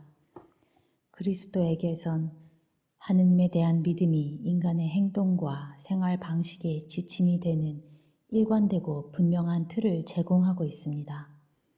하느님에 대한 믿음은 사람에게 강한 영향을 줄 수 있습니다. 왜냐하면 인간과 하느님은 일정한 친밀감으로 연결되어 있고 자신을 창조한 하느님에게 사랑을 보여주는 방법은 다른 인간 존재에게 사랑과 자비를 베푸는 일이기 때문입니다. 우리가 다른 종교를 존중해야만 하는 이와 비슷한 이유들이 많이 있을 것입니다. 물론 모든 중요한 종교들은 지난 수백 년 동안 수많은 사람들에게 엄청난 도움을 주었습니다. 그리고 지금 이 순간에도 수백만의 사람들이 여전히 서로 다른 종교로부터 도움과 영감을 받고 있습니다. 이것은 분명한 사실입니다. 이런 종교들은 앞으로 태어날 수백만의 사람들에게도 영감을 줄 것입니다. 이는 또한 틀림없는 사실입니다. 따라서 이런 깨달음을 통해 우리는 다른 종교를 존중하는 마음을 가져야 합니다. 종교들이 서로를 존중하게 만드는 방법은 서로 다른 믿음을 가진 사람들이 개인적으로 가까이 접촉하는 것이라고 생각합니다. 나는 지난 몇 년 동안 그리스도교와 유대교 공동체의 사람들과 만나 이야기를 나누는 일에 관심을 기울였습니다. 그래서 어느 정도 긍정적인 결과를 얻었다고 생각합니다. 이렇게 가까운 접촉을 통해 우리는 그 종교들이 인류에 기여한 것에 대해 알고 다른 종교에서 우리가 배울 만한 유익한 것들을 발견할 수 있습니다. 우리는 심지어 자기 종교의 수행에서 이용할 수 있는 기법을 다른 종교에서 발견할 수도 있습니다. 따라서 다양한 종교들을 가까이 묶을 수 있는 방법을 생각하는 것이 반드시 필요합니다. 이 일을 통해 우리는 인류에게 도움을 주기 위해 공동으로 노력할 수 있습니다. 세상에는 인간을 분열시키는 것이 많이 있고 문제도 많습니다. 종교는 세상의 갈등과 고통을 줄이는 치료제가 되어야 하지 갈등의 또 다른 원인이 되어서는 안 됩니다. 우리는 종종 사람들이 모든 인간은 평등하다고 말하는 것을 듣곤 합니다. 이 말의 의미는 모든 사람들이 행복해지기를 분명히 바란다는 것입니다. 누구나 행복할 권리가 있습니다. 그리고 누구나 고통을 이겨낼 권리가 있습니다. 따라서 누군가 특별한 종교로부터 행복이나 어떤 도움을 얻고 있다면 다른 사람들의 이런 권리를 존중하는 것은 중요한 일입니다. 따라서 우리는 모든 중요한 종교를 존중하는 법을 배워야만 합니다. 그것은 분명한 일입니다. 달라이라마가 턱슨에서 강연한 한 주 동안 서로를 존중하는 정신은 단순히 희망적인 생각의 차원을 넘어서 있었다. 청중들 속에는 다른 종교를 믿는 사람들이 많이 눈에 띄었고 거기엔 기독교와 가톨릭의 성직자들도 여럿 있었다. 서로 다른 종교가 섞여 있었지만 강당안은 평화롭고 조화로운 분위기로 충만했다. 모두가 그것을 분명하게 느낄 수 있었다. 그곳엔 서로의 것을 배우려는 마음 또한 충만해 있어서 불교도가 아닌 청중들 중에는 달라이라마가 날마다 행하는 영적 수행에 대해 매우 궁금해하는 사람들이 있었다. 결국 그런 궁금증이 한 청중으로 하여금 이런 질문을 하게 만들었다. 불교를 포함한 대부분의 종교들이 기도와 같은 수행을 강조하고 있습니다. 영적인 삶을 살아가는데 왜 기도가 중요한가요? 달라이 라마가 대답했다. 기도는 단순히 마음 깊이 간직한 원칙과 신념을 자신에게 날마다 깨우쳐주는 행위라고 난 생각합니다. 난 매일 아침 일정한 불경 구절을 암송합니다. 그 구절은 언뜻 보기에 기도문처럼 보이지만 사실 난 그것을 암송하면서 어떤 것을 떠올립니다. 그 구절들은 다른 사람들을 상대하고 그들에게 말하는 방법과 일상생활에서 마주치는 문제에 대처하는 방법 등에 대해 생각하게 만듭니다. 따라서 내가 하는 수행은 대부분 마음속으로 떠올리는 것입니다. 자비와 용서 같은 것들의 중요성을 되새기는 것이지요. 물론 나의 아침 수행에는 현상의 본질에 대한 명상과 마음속으로 상상하는 수행도 포함됩니다. 따라서 내가 매일 하는 수행, 즉 기도를 여유 있게 한다면 4시간 정도는 걸릴 것입니다. 정말 긴 기도지요. 하루에 4시간 동안 기도를 해야 한다는 말에 자극을 받은 또 다른 청중이 이런 질문을 던졌다. 전 아이를 키우며 직장에 다니는 엄마입니다. 저에겐 자유로운 시간이 아주 조금밖에 없습니다. 저처럼 바쁜 사람들은 기도와 명상 수행을 할 시간을 어떻게 낼 수 있겠습니까? 달라이 라마가 대답했다. 내 경우만 보더라도 불평을 하려고만 든다면 난 언제나 시간이 부족하다고 불평할 수 있을 것입니다. 난 무척 바쁜 사람이다. 하지만 노력만 한다면 당신은 언제나 어느 정도 시간을 낼 수 있을 것입니다. 예를 들면 이른 아침 시간이 있겠지요. 주말에도 어느 정도 시간이 있을 것입니다. 정 안 되면 노는 시간을 희생할 수도 있겠지요. 달라이 라마가 웃으며 계속 말했다. 따라서 적어도 매일 30분 정도는 시간을 낼 수 있을 것입니다. 당신이 정말 열심히 노력한다면 아침에 30분, 저녁에 30분을 낼 수 있겠지요. 차분한 마음으로 생각하면 얼마든지 시간을 낼 수 있을 것입니다. 하지만 영적인 수행이 무엇을 뜻하는가를 진지하게 생각한다면 그것은 당신의 태도, 마음 상태, 감정 상태, 그리고 행복을 찾고 수행하는 일과 관계가 있습니다. 당신은 영적인 수행을 단지 기도문을 암송하고 찬송을 부르는 것처럼 몸이나 말로 하는 한정된 행위로 이해해선 안 됩니다. 영적인 수행을 단지 그런 행위에 한정해서 이해한다면 물론 당신은 그런 수행을 하기 위해 특별한 시간을 따로 떼어놓아야 할 것입니다. 왜냐하면 당신은 만트라를 외면서 집안일을 하며 돌아다닐 수 없기 때문입니다. 만일 당신이 그렇게 한다면 주변 사람들이 굉장히 괴로울 것입니다. 하지만 진정한 의미에서 영적인 수행이 무엇인가를 이해한다면 수행을 위해 하루 24시간을 모두 이용할 수 있습니다. 진정한 영성은 마음 자세로서 당신은 그것을 언제 어디서든 실천할 수 있습니다.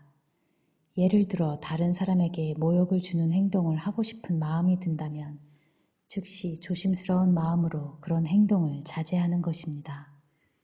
마찬가지로 화가 날 만한 상황과 마주친다 해도 곧바로 정신을 차리고 이렇게 말하는 것입니다.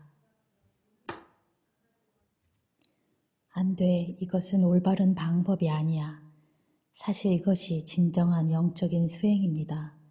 이런 시각으로 본다면 당신에게는 언제나 수행할 수 있는 시간이 있는 것입니다. 이런 말을 하고 보니 티벳의 카담파의 스승 중 한 명인 포타와가 생각나는군요. 그분은 내면의 평화를 이루고 깨달음을 얻은 명상가는 자신이 접하는 모든 시간과 경험을 가르침으로 받아들인다고 했습니다. 모든 일들이 무엇인가를 배우는 경험이라는 것입니다. 나는 그분의 말이 정말 맞다고 생각합니다.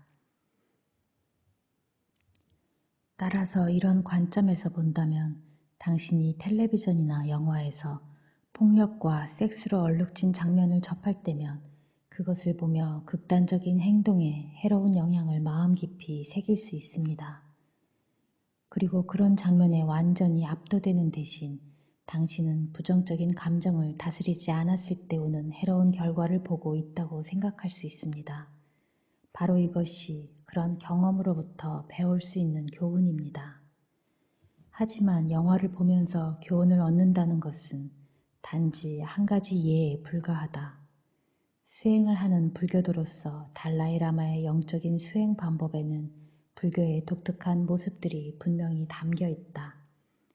자신이 날마다 하는 수행을 소개하면서 그는 그것이 현상의 본질에 대한 명상뿐 아니라 마음속으로 상상하는 수행을 포함하고 있다고 말했다. 이야기가 나온 김에 그는 이런 수행에 대해 간단히 설명하고 지나갔지만 사실 나는 여러 해 동안 그가 그 수행에 대해 자세히 설명하는 것을 여러 번 들을 수 있었다. 그것은 지금까지 들었던 어떤 이야기보다 복잡한 내용을 담고 있었다. 현상의 본질에 대한 이야기는 실타래처럼 엉킨 철학적 논쟁과 분석으로 가득 차 있었고 탄트라 경전에 있는 마음속으로 상상하는 기법에 대한 설명은 도저히 이해가 안 갈 정도로 복잡하고 자세했다. 이러한 명상과 마음속으로 상상하는 기법은 마치 상상 속에서 우주에 대한 입체 지도를 그리는 것과 같았다. 달라이라마는 평생 동안 이러한 불교의 명상을 배우고 실천하는 데 몰두했다. 나는 이러한 사실과 많은 분야에 걸친 그의 노력을 생각하면서 이렇게 물었다. 그와 같은 영적인 수행이 당신의 일상생활에 실제로 어떤 도움이나 영향을 주었습니까? 달라이라마는 잠시 침묵하고 있다가 조용히 대답했다. 내 경험은 아주 작은 것에 불과하지만 확실하게 말할 수 있는 것은 불교의 수행을 통해 내 마음이 훨씬 평화로워졌다는 것입니다. 그것은 분명한 사실입니다. 그는 웃으며 말했다. 물론 이런 변화는 아주 천천히 일어났지만 어쨌든 그동안 내 자신과 다른 사람에 대한 나의 태도가 바뀌었다고 생각합니다. 이런 변화가 일어난 정확한 원인을 지적하긴 어렵지만 완전한 깨달음은 아닐지라도 어떤 깨달음 덕분이라고 생각합니다. 그 깨달음은 현상의 근본적인 성격을 의식하고 덧없음, 인간의 본질적인 고통, 자비심과 이타주의의 가치 같은 것을 깊이 명상함으로써 얻은 것이었습니다. 티베트인들에게 극심한 고통을 안겨준 중국 공산주의자들을 생각할 때조차도 불교의 수행을 한 결과 나는 고문을 하는 사람에게까지 어느 정도 자비심을 느낍니다. 왜냐하면 고문을 한 사람은 사실 다른 부정적인 힘에 굴복해 억지로 그렇게 했다고 생각하기 때문입니다. 아울러 나는 보디사트바의 길을 가기로 맹세했기 때문에 누구나 잔인한 행동을 했더라도 그런 일을 한 사람이 좋지 않은 일을 겪거나 불행해져야 한다고 단순하게 생각할 수는 없습니다. 보디사트바의 맹세는 내가 그런 태도를 갖는 데 도움을 주었습니다. 그것은 아주 유익했고 그래서 난 자연스럽게 그 맹세를 사랑합니다. 보디사트바의 맹세를 말하고 보니 남계할 사원에 머물고 있는 연불에 정통한 노 스승이 생각나는군요. 그분은 정치범으로 중국 감옥에 갇힌 뒤 20년 동안 강제노동 수용소에 있었습니다. 한 번은 내가 그분에게 감옥에 있을 때 가장 어려웠던 일이 무엇이냐고 물어본 적이 있습니다.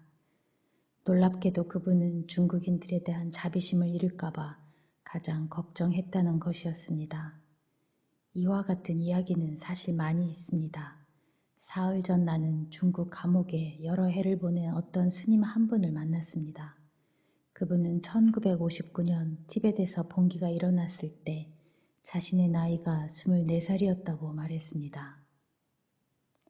그때 그는 노블린가에 있는 티벳 부대에 들어갔다고 하더군요.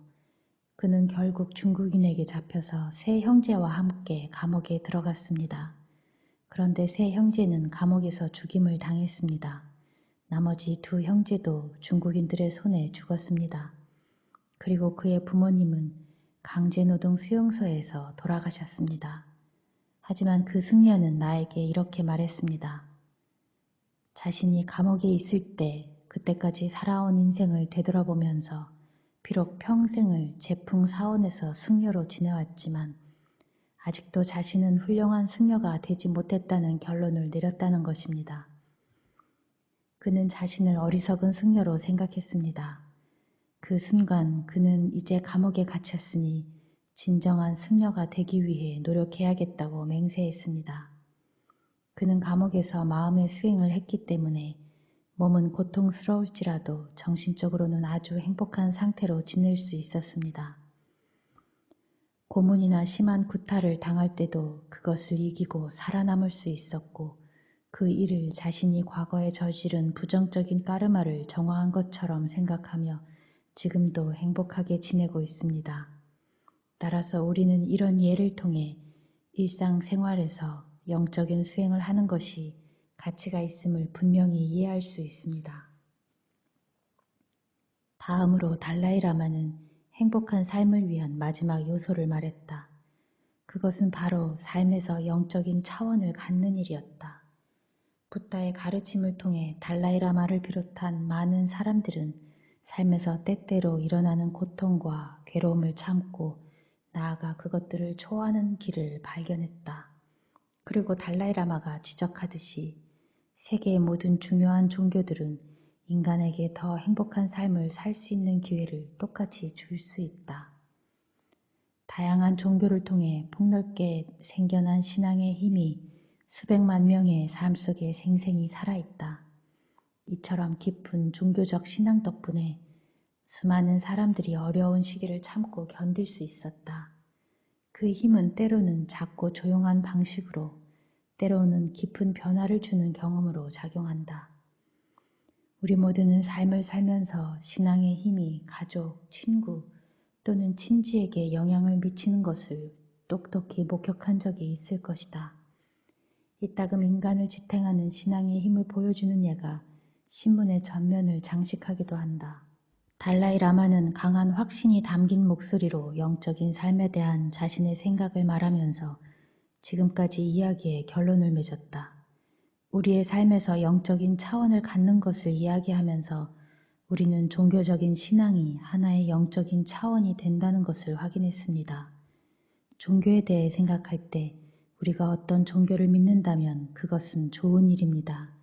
하지만 종교적인 신앙이 없더라도 우리는 여전히 잘 지낼 수 있습니다. 심지어 어떤 경우엔 훨씬 잘 지낼 수도 있습니다. 그것은 어디까지나 우리의 개인적인 권리입니다. 신앙을 갖기 바란다면 그것은 좋은 일입니다. 만일 그렇지 않다면 그것도 좋은 일입니다. 하지만 또 다른 차원의 영성이 있습니다. 그것은 내가 기본적인 영성이라고 부르는 것으로 이를테면 선함, 친절, 자비, 그리고 관심 같은 기본적인 인간의 특성입니다. 그리고 우리가 종교를 믿든 안 믿든 이런 종류의 영성은 반드시 필요합니다. 나는 개인적으로 이와 같은 두 번째 차원의 영성이 첫 번째로 말한 종교적인 영성보다 더 중요하다고 여깁니다. 왜냐하면 특정인 종교가 아무리 훌륭하다 할지라도 제한된 수의 인간, 다시 말해 인류의 일부만이 그것을 받아들일 것이기 때문입니다. 하지만 우리가 인간 존재이자 인간 가족을 이루는 한 사람인 이상 우리 모두는 이와 같이 기본적인 영적인 가치를 필요로 합니다. 이것이 없다면 인간 존재는 무정하고 아주 건조하게 살아갈 것입니다. 그렇게 되면 그 누구도 행복해질 수 없고 우리의 가족이 고통을 받고 결국에는 사회 전체가 큰 어려움을 겪을 것입니다. 따라서 기본적인 영성을 키우는 일이 중요하다는 것을 우리는 분명히 알 수 있습니다. 우리는 지구상에 50억에 달하는 인간 중에서 대충 20억의 사람들만이 진실한 종교인이라는 것을 기억할 필요가 있습니다. 물론 진실한 종교인이라고 말할 때 거기에 포함되지 않는 종교인들이 있습니다. 이를테면 기독교 집안에서 태어났기 때문에 나는 기독교인이다 라고 쉽게 말하지만 일상생활 속에서 기독교 신앙에 대해 별로 생각하지 않고 적극적으로 믿음을 실천하지도 않는 사람들입니다. 따라서 이런 사람들을 제외하면 진실하게 종교를 믿는 사람들은 많아야 10억 명 정도에 불과할 것입니다. 이 말은 그 나머지 40억 명, 다시 말해 지구상에 있는 대다수의 사람들이 신앙인이 아니라는 것을 의미합니다. 우린 이런 대다수의 사람들, 즉 특정한 종교에 속해 있지 않은 40억 명의 사람들이 좀 더 바람직한 삶을 살아가게 하는 방법을 찾아야 합니다. 종교를 갖고 있지 않더라도 이들이 선하고 도덕적인 인간이 되도록 도와줄 방법을 찾아야 하는 것입니다. 여기서 나는 교육이 아주 중요하다고 생각합니다. 교육을 통해 자비심과 친절 같은 것이 단지 종교에서만 논의되는 주제가 아니라 인간에게 필요한 기본적인 품성이라는 사실을 심어주는 것입니다. 우리는 앞에서 건강과 행복, 마음의 평화를 얻기 위해선 따뜻한 마음과 애정, 그리고 자비심을 갖는 것이 중요하다는 걸 매우 자세히 이야기했습니다. 이것은 아주 실제적인 문제입니다. 결코 종교적인 이론이나 철학적인 사색이 아닙니다. 이것은 매우 핵심적인 문제입니다. 사실 이것이 모든 종교적 가르침의 핵심이라고 생각합니다. 이것은 특정한 종교를 따를 생각이 없는 사람들에게도 마찬가지로 중요합니다. 이런 사람들에게는 다음과 같은 내용을 마음에 새기도록 가르칠 수 있다고 생각합니다. 즉, 종교를 갖지 않는 것은 괜찮지만 선하고 분별력 있는 인간이 되어야 하고, 그래서 책임감을 갖고 더 좋게 행복한 세상을 만드는데 헌신해야 한다는 것입니다. 당신이 믿는 특정한 종교나 영적인 생활 방식을 겉으로 드러내는 것이 가능합니다. 특별한 옷을 입거나 집안에 성스러운 유물이나 제단을 차려놓거나 경전을 외고 노래를 부르는 등의 행동을 할 수 있을 것입니다. 이처럼 겉으로 신앙을 드러내는 다양한 방법이 있습니다. 하지만 이런 관행이나 행동은 기본적인 영적 가치에 바탕을 두고 진정한 영적 생활을 하는데 부차적인 역할을 할 뿐입니다. 왜냐하면 아주 부정적인 마음을 갖고 있으면서도 겉으로 드러내는 종교 행위를 할 수 있기 때문입니다. 하지만 진정한 영성은 인간을 더욱 평온하고 행복하고 평화롭게 만들어야 합니다. 모든 고결한 마음의 상태, 이를테면 자비, 관용, 용서, 관심과 같은 정신적 특징은 진정한 다르마이며 그것이 진정한 영적인 특성입니다. 왜냐하면 이런 내면적인 특성은 나쁜 느낌이나 부정적인 정신과는 함께 있을 수 없기 때문입니다. 따라서 내면을 갈고 닦은 수행은 종교 생활의 핵심입니다. 내면의 수행은 긍정적인 정신을 키우려는 목적을 갖고 있기 때문입니다. 따라서 영적인 생활을 할 수 있는지 없는지는 훈련되고 길들여진 마음을 가질 수 있는지, 그리고 그런 마음을 매일 실천으로 옮길 수 있는지에 달려 있습니다. 달라이라마는 티베트 독립을 열렬히 지지하면서 후원금을 내는 사람들에게 고마움을 표시하는 작은 행사에 참여할 예정이었다. 행사장 밖에는 그가 나타나기를 기다리며 많은 군중들이 모여 있었다. 그가 도착할 무렵이 되자 행사장은 모여든 사람들로 그야말로 발디딜 틈이 없었다. 나는 그들 중에서 지난주에 몇 번 보았던 남자의 얼굴을 볼 수 있었다. 그는 나이를 짐작하기 어려운 남자였는데 아마 20대 중반이나 40대 초반 정도인 듯 했다. 그는 키가 매우 크고 깡마른 체격을 갖고 있었다.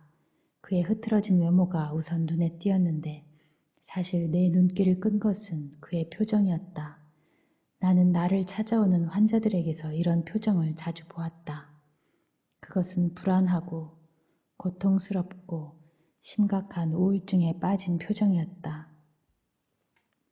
그리고 그의 입 주변의 근육이 무의식적으로 가볍게 움직이는 것을 나는 눈치챘다.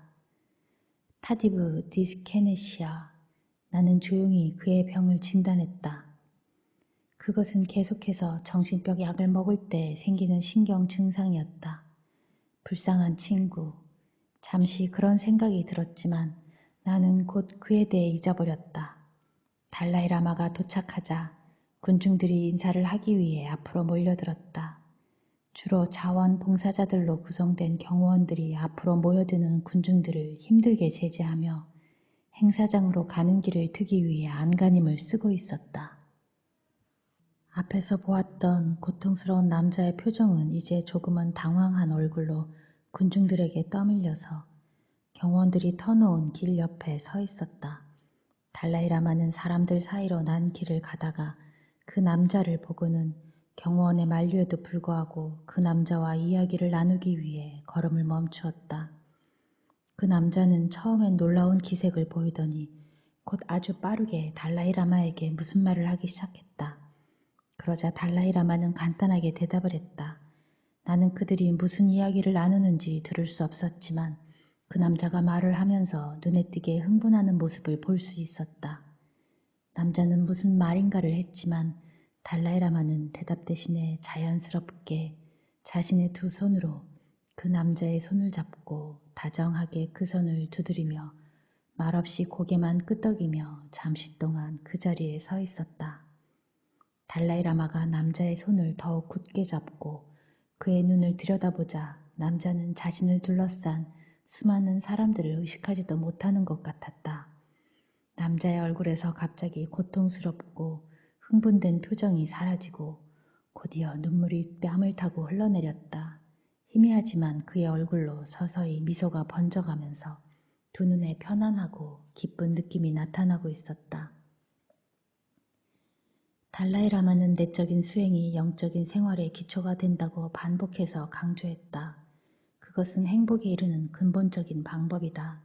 이 책에서 설명했듯이 달라이라마의 시각에서 볼 때 내면의 수행은 분노, 증오, 탐욕 같은 부정적인 마음의 상태와 싸우고 친절, 자비, 관용 같은 긍정적인 마음을 키우는 것이다. 그는 또 행복한 삶은 평화롭고 안정된 마음의 바탕 위에서 이루어진다는 것을 지적했다. 내면의 수행에는 마음의 안정과 평화를 찾기 위한 명상이 포함될 수 있다. 대부분의 영적인 종교에서는 마음을 차분히 가라앉히고 깊은 영적인 본성과 더 많이 접하는 수행을 한다. 턱슨에서 행한 여러 차례의 대중 강연의 결론으로 달라이라마는 우리의 생각을 조용히 가라앉히고 바탕에 있는 마음의 본성을 관조하고 고요한 마음에 이르는 명상 한 가지를 가르쳐 주었다. 달라이라마는 그곳에 모인 사람들을 둘러보면서 그만의 독특한 방법으로 말하기 시작했다.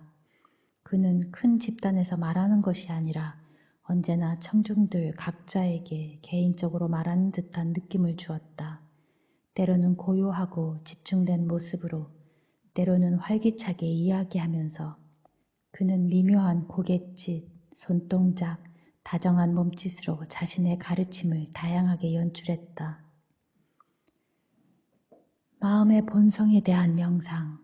이 수행의 목적은 마음의 본성을 깨닫고 느끼려는 것입니다. 흔히 마음이라고 말할 때 우리는 추상적인 개념을 말합니다.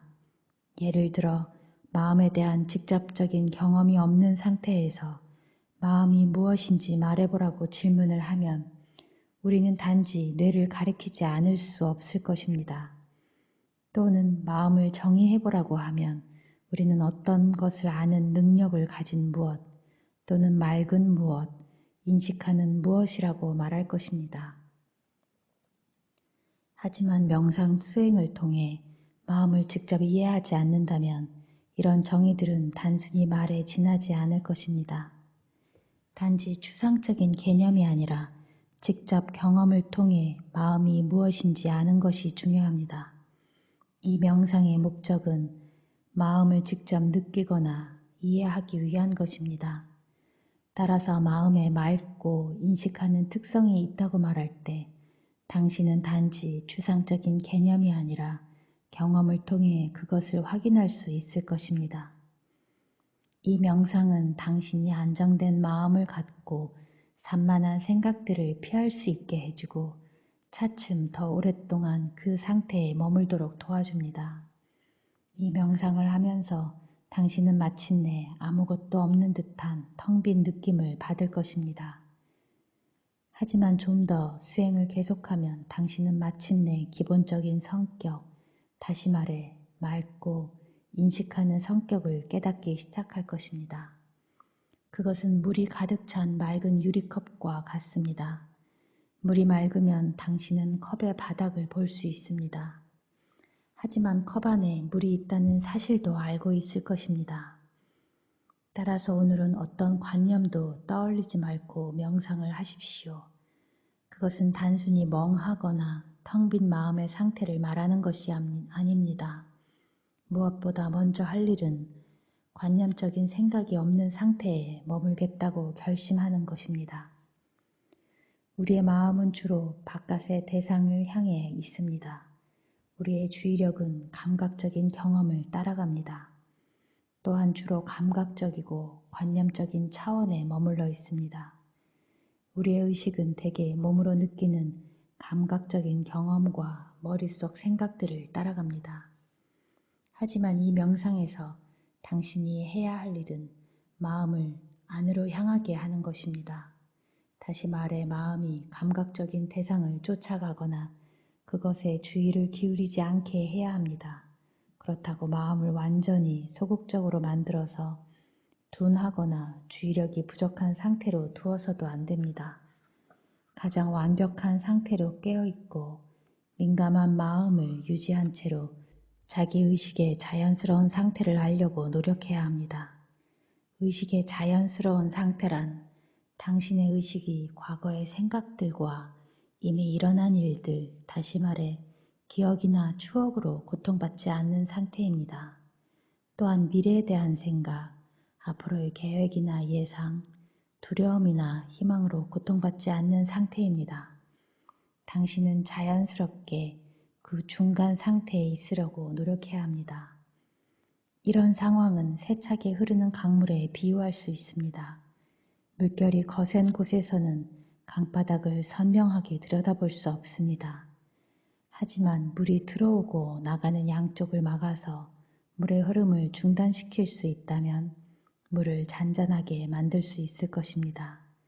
그러면 당신은 강바닥을 아주 선명하게 볼 수 있습니다. 마찬가지로 당신의 마음이 감각적인 대상을 쫓아가거나 과거나 미래의 일들을 생각하지 못하도록 막을 수 있다면, 그러면서도 자신의 마음을 완전히 공허한 상태로 두지 않는다면 당신은 어수선한 생각들 아래에 있는 어떤 것을 볼 수 있을 것입니다. 거기에 근본이 되는 고요, 기본적인 맑음이 있습니다. 당신은 이런 마음을 지켜보고 경험해야만 합니다. 처음엔 그렇게 하기가 무척 어려울 것입니다. 따라서 지금부터 수행을 시작하십시오. 처음에 마음의 바탕이 깔린 자연 상태를 경험하기 시작할 때 당신은 일종의 비어있는 모습으로 그것을 경험할 것입니다. 그것은 당신의 바깥 대상을 인식하는 것이 마음이라고 여기는데 우리가 너무 익숙해져 있기 때문입니다. 우리는 우리가 가진 개념이나 이미지 등을 통해 세상을 바라보기 쉽습니다. 따라서 당신이 외부의 대상으로부터 마음을 거두어 들일 때 마치 자신의 마음을 인식하지 못하는 것처럼 느낄 것입니다. 그것은 일종의 부재, 비어있음입니다. 하지만 서서히 수행이 진전되고 그런 상태에 익숙해지면서 당신은 기본적인 맑음, 즉 밝게 빛나는 것이 무엇인지 알기 시작할 것입니다. 바로 그때 당신은 마음의 자연스러운 상태를 이해하고 깨달을 수 있습니다. 진정으로 깊은 명상은 이렇듯 고요한 마음의 바탕 위에서 해야 합니다. 여기서 한 가지 경고할 것이 있습니다.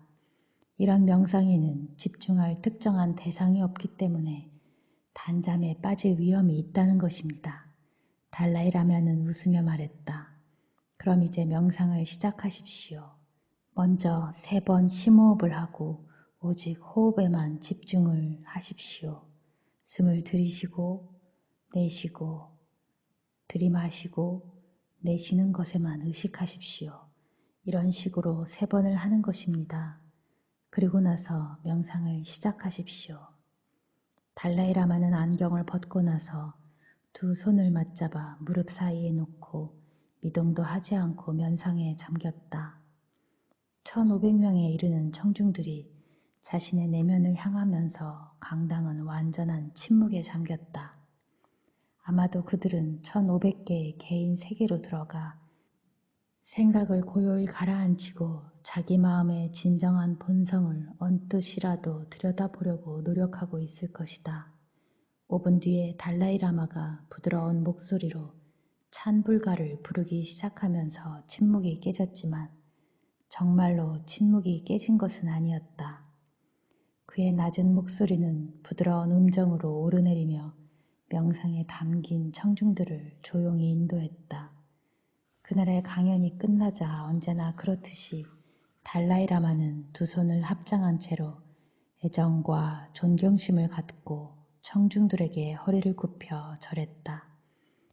그리고는 자리에서 일어나 자신을 둘러싼 청중들 사이로 걸어나갔다. 강당을 떠나면서 달라이라마는 합장을 한 채로 계속해서 허리를 굽혀 절을 했다. 그가 빽빽이 들어찬 청중들 속을 걸어가며 너무 천천히 허리를 굽히는 바람에 몇 걸음 안 되는 곳에서 서 있는 사람들은 그를 보기가 어려웠다. 그는 마치 사람들 속에서 길을 잃은 것처럼 보였다. 하지만 달라이라마가 지나가는 길 옆에 청중들이 가볍게 일렁여 있는 것을 통해서 멀리서도 그가 가는 길을 알 수 있었다. 그는 마치 눈으로 볼 수 있는 대상이 아니라 마음으로 느끼는 존재가 된 것만 같았다.